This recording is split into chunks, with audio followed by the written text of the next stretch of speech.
What's up, everybody? Welcome back to Spotlight. On today's episode, we're going to talk about Joe Budden, All Love Lost.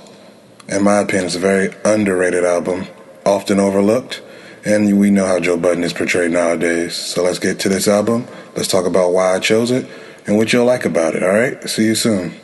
Turn on the light.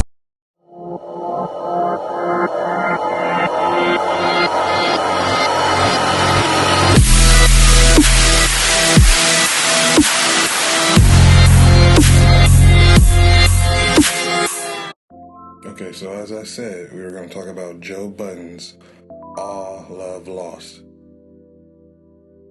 Why did I choose this? It's very simple. It's one of my favorite albums. And I do mean favorite. I keep it in my car at all times, keep it on my phone at all times.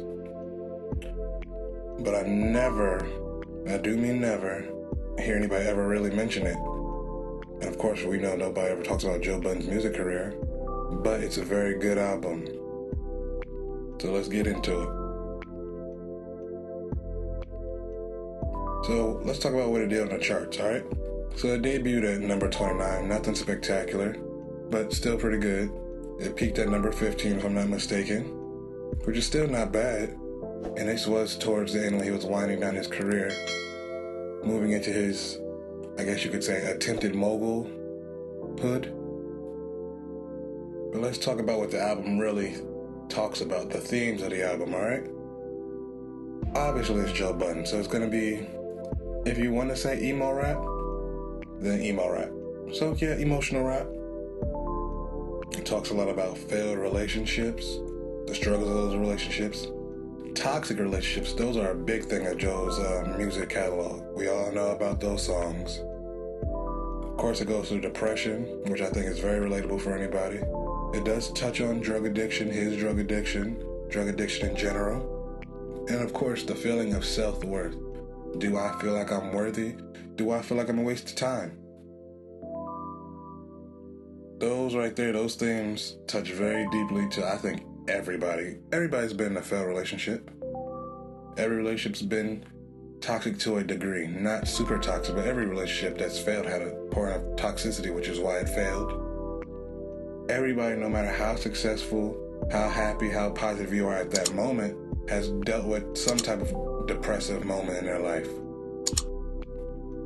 And maybe you have been addicted to drugs, or somebody that you know has been addicted to drugs, but you've dealt with some type of addiction in your life, consciously or subconsciously. And I think doubting your self-worth is just part of being a human and growing up in America.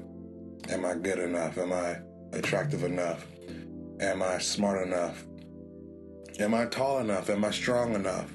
Do I rap well enough? Do I sing well enough? Do people like my voice?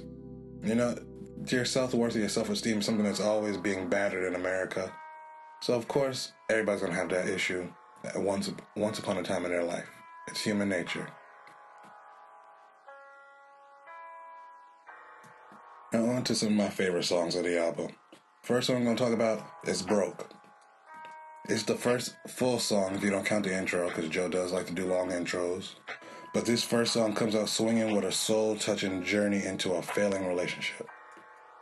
The imagery in this song is so vivid that whether you've been in a failing relationship, abusive relationship or not, these words connect deeply on an emotional level.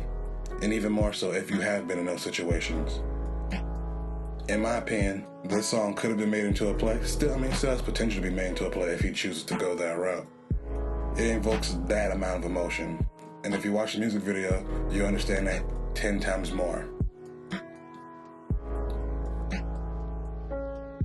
The next song we're going to talk about is a song called Playing Our Part. It's a sadly eye-opening song about an empty relationship, how toxic that relationship has become, and they both know it, but they won't end it.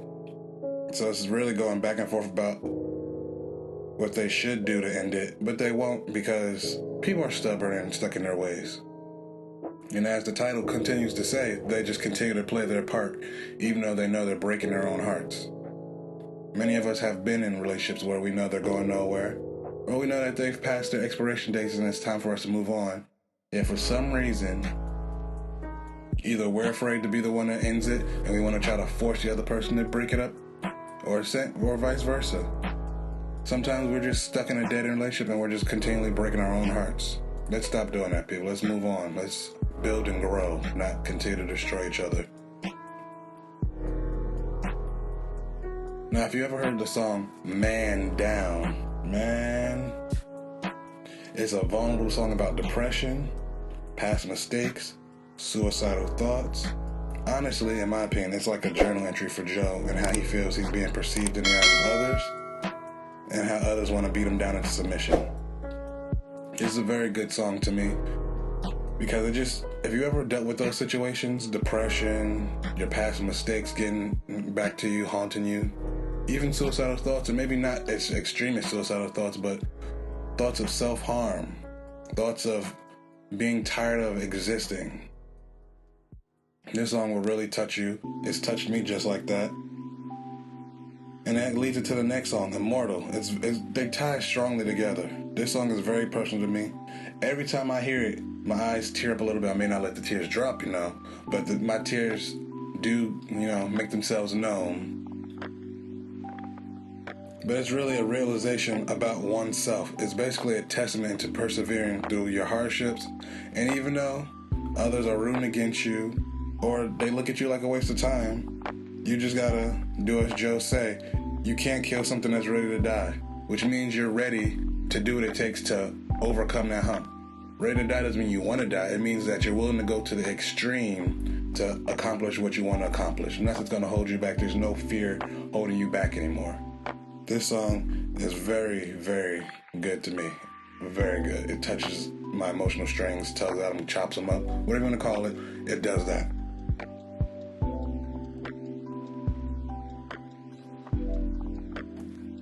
Alright, so let's wrap this up, alright? So Joe Budden, despite being an incredible lyricist, in my opinion, in this album, he gives a voice to the lost. It doesn't get all caught up in a rappity rap. It's a very simple track to listen to, but the message in it is very powerful. All Love Lost is, at its best, Joe making music his substitute for therapy. This is open and vulnerability, and that's what Joe is known for. But in my opinion, this album is very amazing, and the first 5 songs are the best 5 opening songs to an album I've heard in a long time, possibly ever. In my opinion, the first 5 songs are all flawless. There's nothing wrong. Unless you don't like long intros, then maybe the long intro could kind of wear on you, but to me it works just fine.